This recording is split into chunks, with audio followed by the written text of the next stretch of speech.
बच्चों रिजोनेंस क्या है? किसी भी मॉलिक्यूल्स के बहुत सारे स्ट्रक्चर बना करके उनकी प्रॉपर्टी को एक्सप्लेन करना क्या कहलाता है? रिजोनेंस। किसी भी मॉलिक्यूल्स के बहुत सारे स्ट्रक्चर बना करके उनकी प्रॉपर्टी को एक्सप्लेन करना रिजोनेंस कहलाता है। ठीक है, ये तो पहली बात। दूसरी बात बच्चों, रिजोनेंस होने के लिए क्या क्या कंडीशन होने चाहिए, तो उन्हें हम ज्यादा अच्छे से समझते हैं, क्योंकि आपसे पहला क्वेश्चन यही पूछेगा कि कहाँ रिजोनेंस हो रहा है और कहाँ पर रिजोनेंस नहीं हो रहा।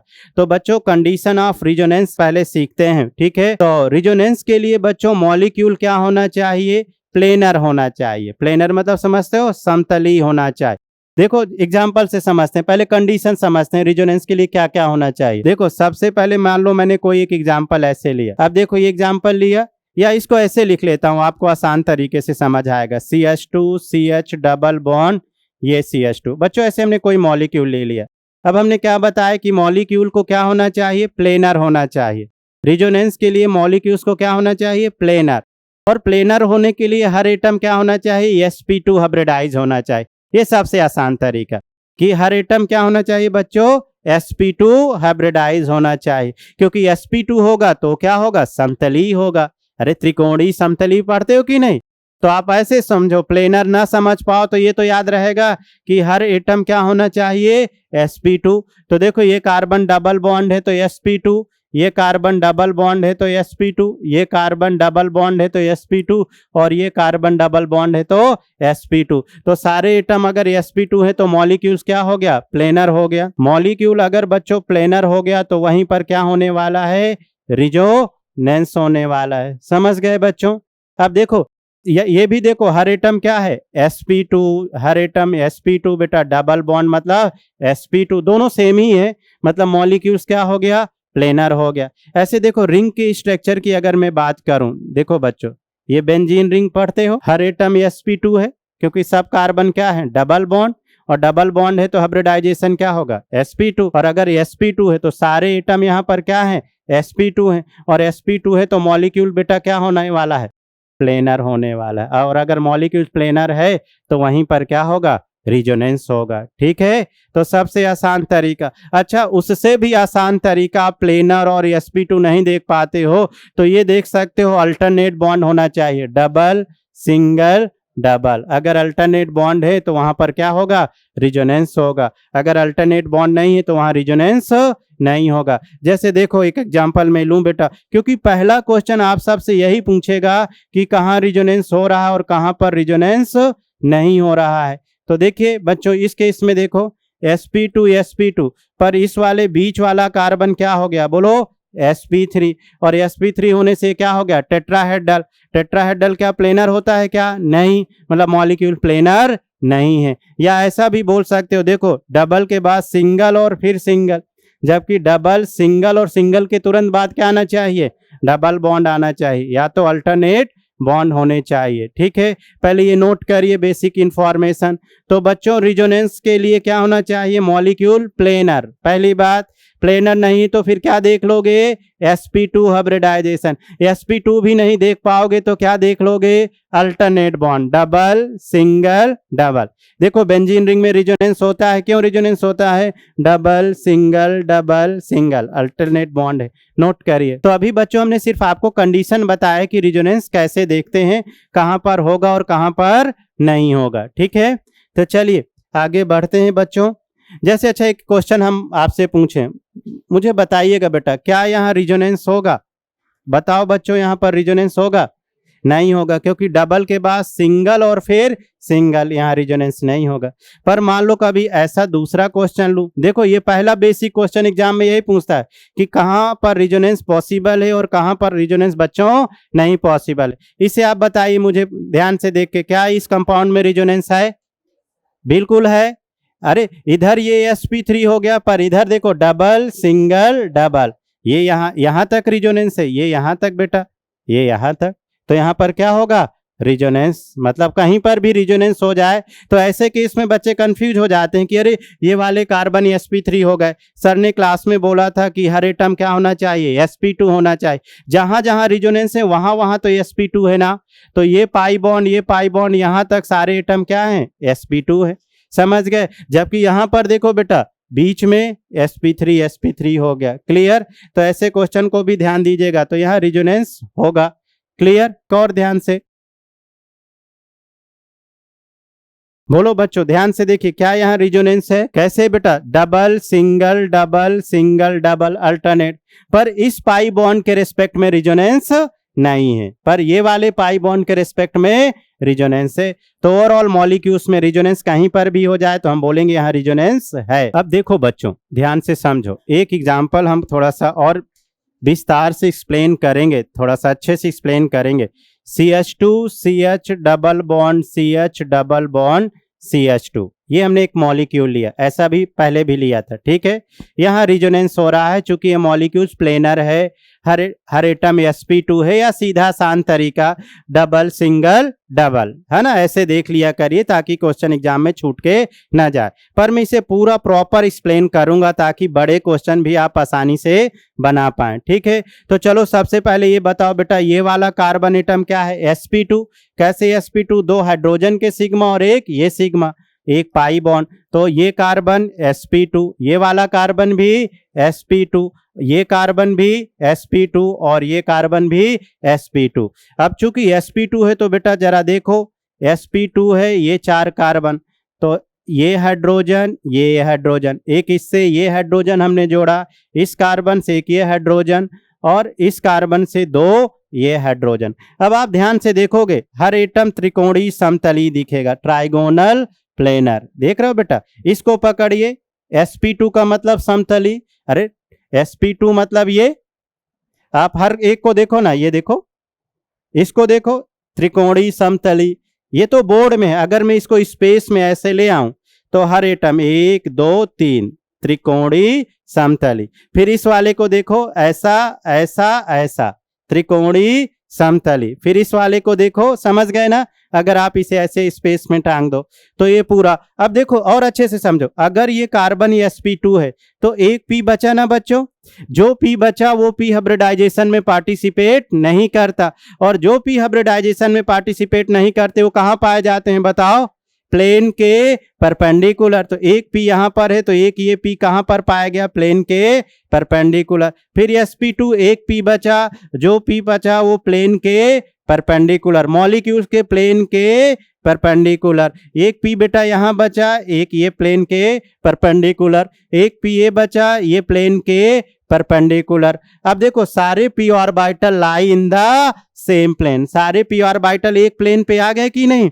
अब होता क्या है बेटा, ये जो पाई इलेक्ट्रॉन, इसी को हम रिजोनेंस अभी कराने वाले हैं, तो ये होता क्या है, इस वाले p ऑर्बिटल से इसमें जाता है, इससे इसमें जाता है और इससे इसमें जाता है। इस तरीके से इलेक्ट्रॉन डिलोकलाइज होता है, घूमता है, इसी को हम लोग क्या बोलते हैं, रिजोनेंस। अब जरा सोचो, इनमें से एक भी p ऑर्बिटल में प्लेन से बाहर कर दिया तो क्या आगे रिजोनेंस होगा, नहीं होगा। समझ गए। तो जब भी सारे p ऑर्बिटल एक प्लेन पर होंगे वहीं पर क्या होगा, रिजोनेंस होगा। तो ये वाला ज्योमेट्री स्ट्रक्चर बना लोगे और क्लियर होगा, इसे नोट करिए। और एक और अभी मैं बेंजीन वाला भी बेटा आपको बना के अभी एक्सप्लेन करता हूं, क्योंकि ये वाले केस मुझे अभी आगे बड़े क्वेश्चन में जरूरत पड़ेगी। आप सबने नाम सुना होगा SIR, आर्थो प्रभाव, एसिड बेस के क्वेश्चन में। तो SIR वही है कि p orbital out of the plane, किससे, बेंजीन से। तो पहले इसे नोट करिए, फिर इसको भी मैं अभी पूरा प्रॉपर इसी तरीके से एक्सप्लेन करता हूं। ठीक है, नोट करो बेटा इसे।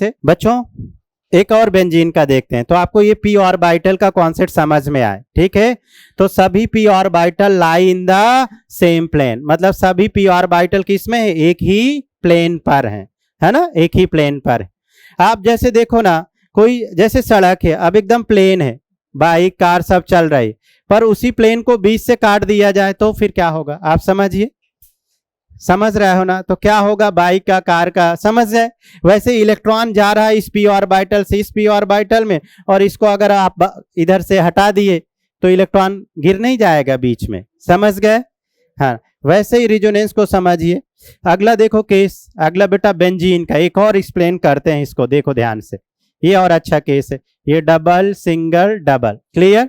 अब यहाँ रिजोनेंस हो रहा है चूंकि ये मॉलिक्यूल प्लेनर है, और प्लेनर क्यों है, क्योंकि हर एटम क्या है, sp2 हाइब्रिडाइज है।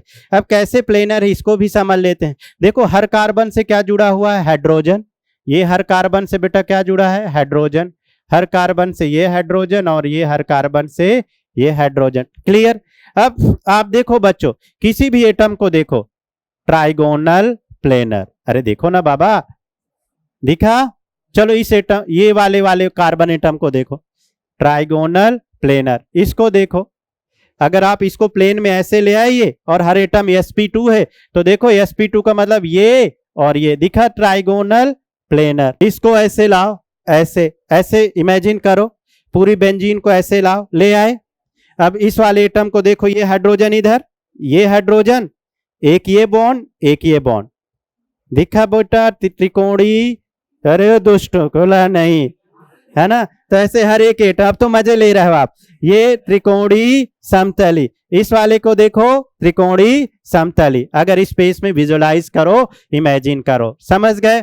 अब देखो ये कार्बन sp2 तो एक p बचा, जो p बचा वो हाइब्रिडाइजेशन में पार्टिसिपेट नहीं कर रहा है। अरे 3 p होते हैं तो 2 ही तो p, और जो p हाइब्रिडाइजेशन में पार्टिसिपेट नहीं करते हमेशा कहाँ लाई करते हैं, कहाँ पाए जाते हैं, प्लेन के परपेंडिकुलर। तो बेटा एक ये sp2 तो एक pa, तो प्लेन के परपेंडिकुलर। देखो एक ये sp2 तो एक p ऑर्बिटल, ये प्लेन के परपेंडिकुलर, ये sp2 एक ये p, ये sp2 ये p, ये sp2 ये p, समझ गए। अब देखो आप ऐसे भी देख सकते हो बेटा, ये 2 p ऑर्बिटल मिलकर के एक ये पाई बॉन्ड, ये 2 p ऑर्बिटल मिलके एक ये पाई बॉन्ड, ये 2 p ऑर्बिटल मिलके ये पाई बॉन्ड। अब देखो, अब अगर हम इसको ऐसे ले आए, अब सारे p ऑर्बिटल ऐसे हैं, प्लेन से परपेंडिकुलर हैं ऐसे, अरे ये पूरा रिंग, ये रिंग।